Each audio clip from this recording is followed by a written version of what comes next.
I invite Dr. C.M. Neelakandan to present the keynote paper. Dr. C.M. Neelakandan is a professor of Sahitya and in charge of the Vedic studies at Sri Shankaracharya University of Sanskrit, Kerala. He did MA in Sanskrit Sahitya in 1975, MPhil with the first rank in 1976, and PhD in 1985. As a great teacher for the past 34 years, he guided many students for MPhil and PhD and discovered several unpublished works in Sanskrit. He presented many research papers in many national and international seminars and also delivered lecture series in many universities, including the JNU. He published and edited 14 books in English, Sanskrit, Malayalam, related to Sanskrit and Vedic studies. He also organized many national conferences, national seminars, workshops, short-term courses, and public lectures. And he is very actively involved as a member and chairman of many social and cultural organizations of Kerala. Presently, he is the academic coordinator at Brahmasammadam, Thrissur. We have such an eminent guest today to present the paper on Vedangas and the knowledge systems in India. Over to Dr. C.M. Neelakandan. Sadashiva Samarambham Shankaracharya Madhyamam Asmadacharya Vadyantam Vande Guru Paramparam. Respected Chair Sri Narayanan Poti, respected organizers of the Kantalur Shala and the International Vedic Seminar, now which is being concluded with this session, my close friend Dr. P.C. Murali Madhavan, Vedanga text number Shiksha, Vyagaranam, Niruktam, Jyotisham, Chandasa and Kalpa. 6 in number emerged after the Samhitas, Brahmanas, Aranyakas and Upanishads. The Vedangas are considered the auxiliary text. 6 Vedangas can be divided into 3 sections, 2 in each. Shiksha and Chandas are helpful for the study of the swaras, accents, pronunciation, meter, phonetic peculiarities, etc. related to the chanting of the Vedas, Shiksha and Chandas. So these Vedangas are connected with the form or chanting of the Vedic text. Then the next 2 Vedangas, Vyakarana and Nirukta. Next 2 Vedangas are connected with the content or meaning of the mantras of the Vedas. As everyone knows, Vedic texts have importance in 2 ways when compared with the texts of the other branches of learning in the classical literature like Itihasas, Puranas, Kavyas, etc. Vedic texts have their importance in form and content. The Ucharana or pronunciation or chanting of the Vedas is considered very important. And the whole Vedic texts have been handed down from very ancient times, from generation to generation, through the oral tradition, which is very unique. So the peculiarities, the peculiar features, the unique features of the chanting of Vedas, the Swara pattern, the Prakriti Pathas, the Vikriti Pathas, the accents, all these things are very important, and these aspects are being discussed in the Vedangas, Chandas, and Shikshas. The texts called Pratishakyas go along with Shikshas, which also deal with these aspects. So that is why we consider the Vedangas, Shiksha along with the Pratishakyas, Shiksha and Chandas as the Vedangas that are related to the rules of the content, form of Vedas, or the pronunciation or alapana or chanting of the Vedas.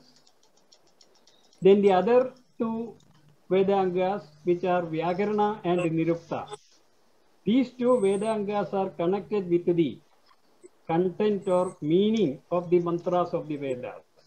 We have the Vedanga Vyakarana, and Nirukta of Yaska is a very unique text in explaining the mantras, the words of the Vedas, some selected words of the Vedas and the mantras while explaining the words.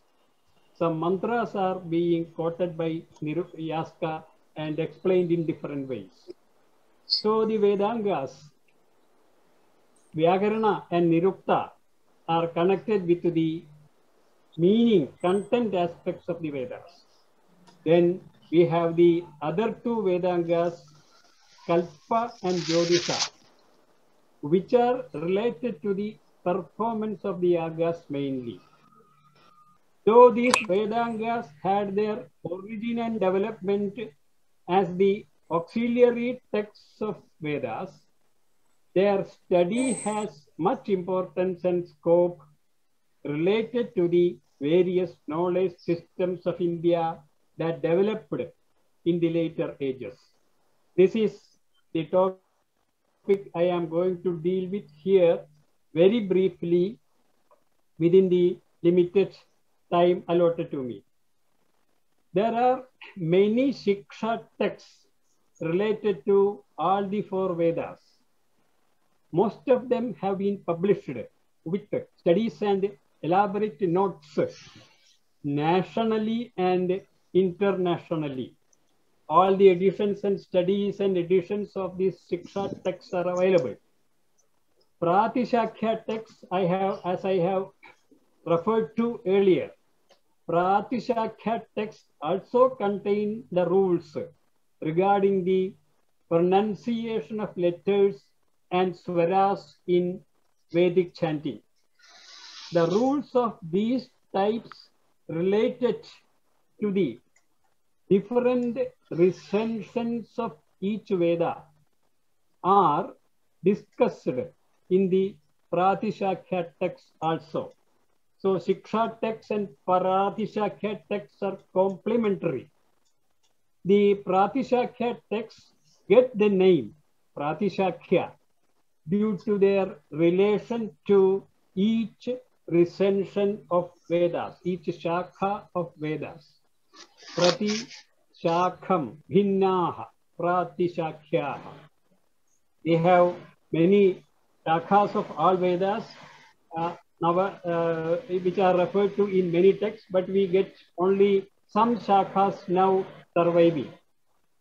So Shikshas and Pratishakyas together prescribe the rules related to the chanting of Vedic hymns, the fundamental rules of grammar, the production of sound and letters in the mouth cavity, dhanas and prayatnas related to the process, swara patterns, udata, anudata, swarita, etc., subtle aspects of pronunciation and the like are deeply discussed in the Shiksha and Pratishakya texts. Thus, the Shikshas and Pratishakyas form the foundation for the phonetic and accental studies in linguistics, which have much developed in later times. the Swara patterns of Prakriti Pathas and Vikriti Pathas of all Vedas are the topics of deep study among the experts of phonetics as well as musicology related to musicology nowadays. Now, this is very important because the Swara pattern, the Udatta, Anudatta, Swarita, Swara pattern, and the phonetic aspects related to them are very important. The higher forms of chanting of Rigveda, that is what we call the Vikriti Pathas. We have the Prakriti Pathas, Samhita, Pada, and Krama, which also are restricted with the Swara pattern and many strict rules related to that. But apart from the Prakriti Pathas, we have the higher forms of chanting, higher levels of chanting of Rigveda, which are called Vikriti Pathas. They are very 8 in number: Jata, Mala, Shikha, Rekha, Dhvajo, Dando, Retho, Khana, Ashtau, Vigradaya Proktaha, Krama Purvaha, Manishibhi. All the 8 Vikriti Pathas of Rigveda were practiced or are practiced in different parts of India. In Kerala, the traditional Nambudiri tradition of Kerala, among these 8 Vikriti Pathas, 2, Jata and Ratha, are popular in Kerala. While chanting Jata and Ratha, the higher modes of chanting of Rigveda in Kerala, 2 scholars sit facing each other in what we call the Kukkudasana and perform the chanting for about 1 hour or sometimes more than that. The Jata Patha and the Ratha Patha. The musical harmony in elaborating the swaras by the 2 scholars with the same Shruti, Laya, and Tala. This is highly impressive and attractive. The musical aspects of the chanting of Jata and Ratha modes of Rigveda of Kerala deserve more intensive study related to the science of music. This is I am giving some examples of these aspects only, which can be more elaborated and which need more scientific inquiry and research. This is the same case with the higher modes of chanting of Yajurveda and Samaveda also. In the Vachika of Kudiyattam, the only surviving Sanskrit theatre preserved in Kerala, some Swara patterns are used, which are unique for the art form. Everyone knows the Swara patterns, Swaras used in Vachikam of Kudiyattam. Those who are familiar with Kudiyattam will know that. Some Swara patterns, some Swaras are used in the Vachika of Kudiyattam, which are unique for the art form. Studies and researches are being done by the scholars regarding the relationship of these Swaras of Vachika in Kudiyattam with the Swara patterns of the chanting of Vedic mantras of Kerala. Kerala especially. Kerala, I am concentrating to Kerala tradition particularly because Kudiyattam is related to Kerala tradition. Some scholars connect the relationship of the Vachika, Swaras of Kudiyattam with the Swaras of Yajurveda chanting of Kerala, while some other scholars opine that the swaras of the Vachika of Kudiyatam are more connected with those of Rigveda.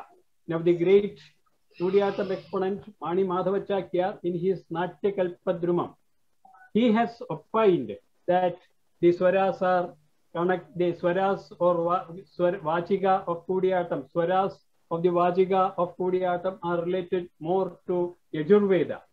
Then the propounder of Margi in Trivandrum, Appakuta Nayar, has presented a different view, and one or two scholars in Shankaracharya University are now doing research related to the swara patterns of the performers in Kudiyatam. They are doing research related to the swaras of Kudiyatam and the chanting of mantras of Veda, Kerala tradition, whether it can be decided whether it is related more to Rigveda chanting or Yajurveda chanting or Samaveda chanting.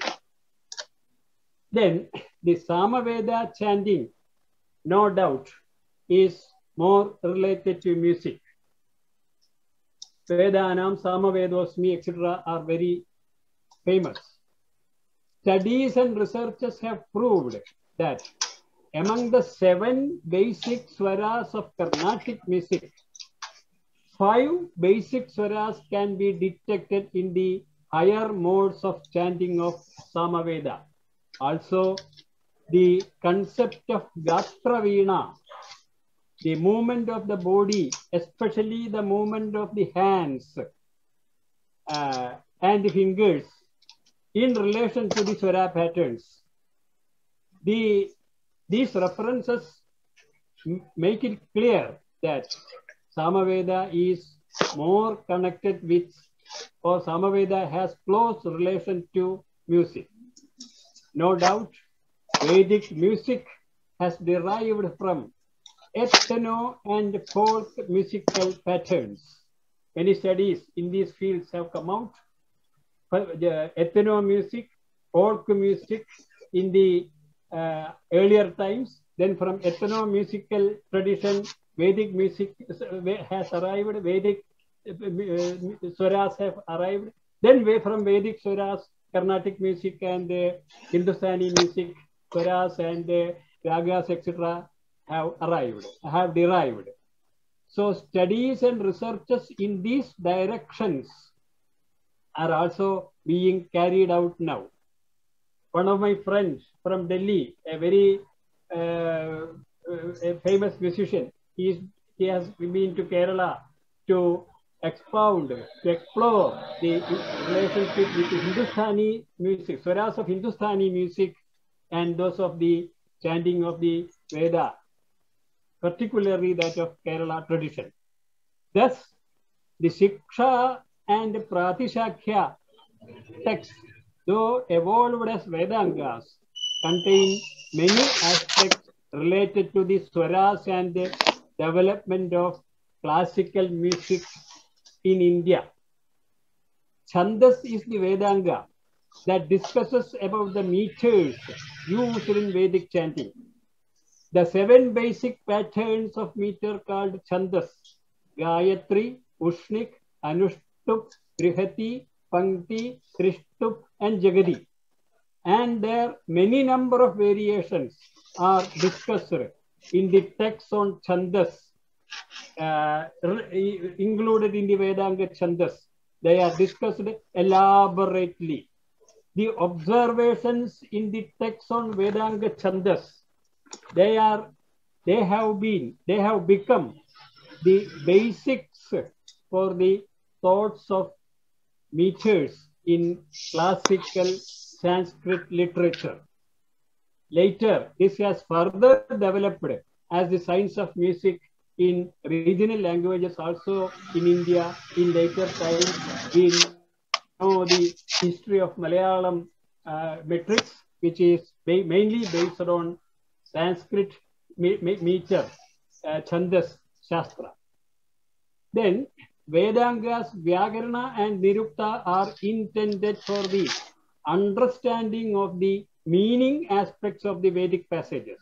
Among these, Vyakarana has become the base for the Vyakarana Shastra in classical literature, classical Sanskrit. Later, grammatical texts were written in different languages, the main base of which is Panini's grammar. Panini treats both Vedic grammar and classical Sanskrit grammar, Vaidika Vyakaranam and Samskrita Vyakaranam. And later Vyakarana texts were written for Prakrit language also. Schools of Vyakarana, other than that of Panini, like Aindra, Chandra, Kashakrishna, also developed here later. The foundation of all these branches of Vyakarana knowledge, learning, was laid in the thoughts of Vedanga Vyakarana. Nirukta of Yaska is an important text widely studied and discussed, which include in the 6 Vedangas that also deal with the meaning aspect of the mantras of Vedas. There is a text called Nikhantu in the form of the compilation of selected words in Veda in a particular order. This is the first attempt in the field of kosha or dictionary or lexicon in our tradition. And Nirukta is in the form of the commentary on Nikhandu. Some scholars opine that Yaska himself is the author of both Nikhandu and Nirukta.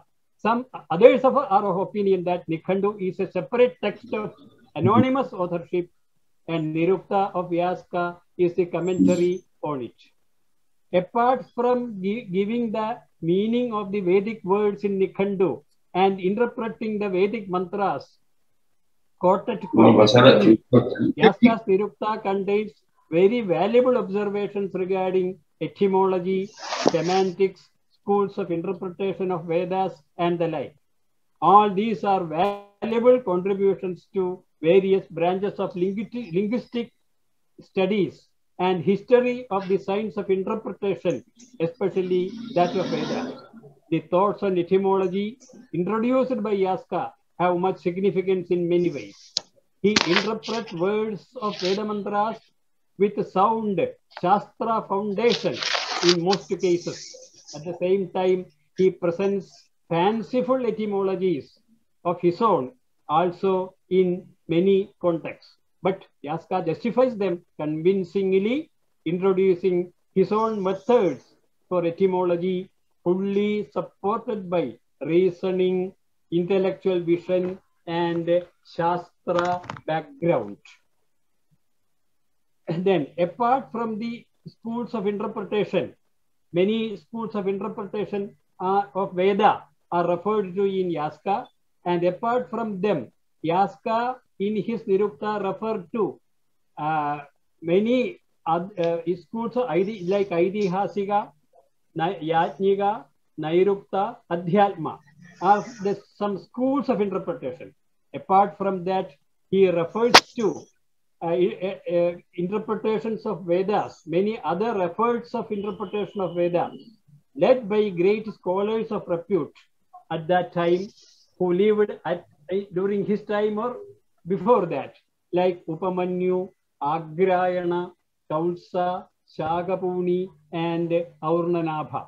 So there were schools of thought related to the interpretation of Vedas led by these great scholars also.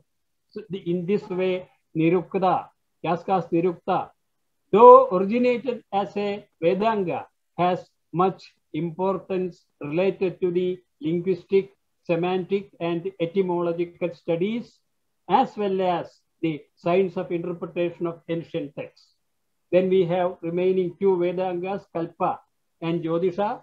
Kalpa, Vedanga Kalpa has 4 main divisions: Dharma Sutras, Shrauda Sutras, Grihya Sutras, and Shulba Sutras. All these texts are very important related to the study of our Dharma Shastra tradition, Smriti tradition. The whole Smriti tradition has come out from the Dharma Sutra, Dharma Shastra texts, Manusmriti, Yajnavalkya Smriti, etc., which later became the foundation of Indian jurisprudence till the modern law system was formed. And also the Sravada Sutras, they describe the Vedic, rituals, the performance of Vedic rituals. And that has many, the studies on which have been developed in many ways, like ritual anthropology, etc. And also we have the Grihya Sutras, the Shodesha Samskaras. In some texts, there are 40 Samskaras described. These are related to the daily Grihya Samskaras. Then we have the, because due to my time is over, I am concluding. We have the Shulba Sutras also, which are very important. They deal with the building, construction of the altars, fire altars for performing yagas, like Kanga Chiti, Shena Chiti, etc. Some important Shulba Sutra texts have been published, but there are many Shulba Sutra texts yet to be published in Kerala. Mainly the Baudhayana Sutra is followed for yagas, and there is a text related to the Shulba Sutra literature called Yogi Arute Kariga. It is written by one Yogiyar of Tekkat family, Vaidika Sravada family in the middle Kerala. He was in the Purvasrama, he was a Nambudri of Tekkat family, and when he became sannyasi of some matha of Trishur, and he has written a Kariga which is not yet published. There are so many texts.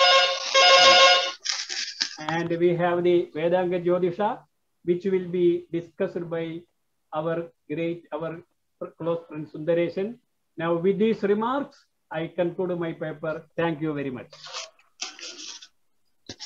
So, thank you very much for your excellent presentation. In fact, the entire test is available with us, and we will be publishing this paper, and we'll be circulating to all the participants.